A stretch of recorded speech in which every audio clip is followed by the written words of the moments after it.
अहमदनगर महानगरपालिकेच्या कर निर्धारण विभागाने 2024-25 वर्षासाठी घरपट्टीमध्ये अनिवासी वापरासाठी अर्थात दुकानदारांसाठी घनकचरा करात दुपटीने वाढ करत व्यावसायिकांवर मोठा घाव घातला आहे। दुकानदार यापूर्वी दरवर्षी वार्षिक 1200 रुपये घनकचरा कर भरत होते, तरी नियमानुसार प्रत्येक दुकानात जाऊन कचरा उचलला जात नाही। बऱ्याच परिसरांमध्ये घंटागाडीमध्ये बऱ्याच वेळा ड्रायव्हर एकटाच असतो किंवा सोबतचा जोडीदार जरी असला तरी तो खाली उतरून कचरा उचलत नाही। व्यावसायिकाला प्रत्येक वेळी स्वतः कचरा गाडीजवळ जाऊन कचरा टाकावा लागतो।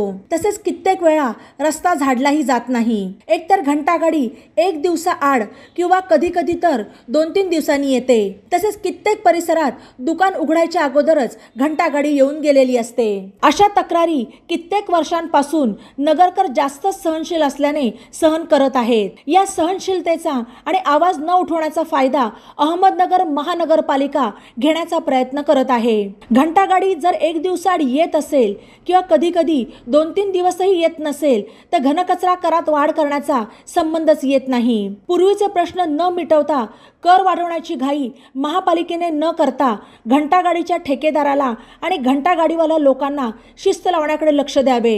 कित्येक परिसरात कचऱ्याची मोठी समस्या असताना तो सोडवण्याऐवजी महागाई वाढवण्याची घाई महापालिका करत आहे। तरीही करवाढ त्वरित थांबवण्यात यावी अशी मागणी ललित भळगट यांनी केली।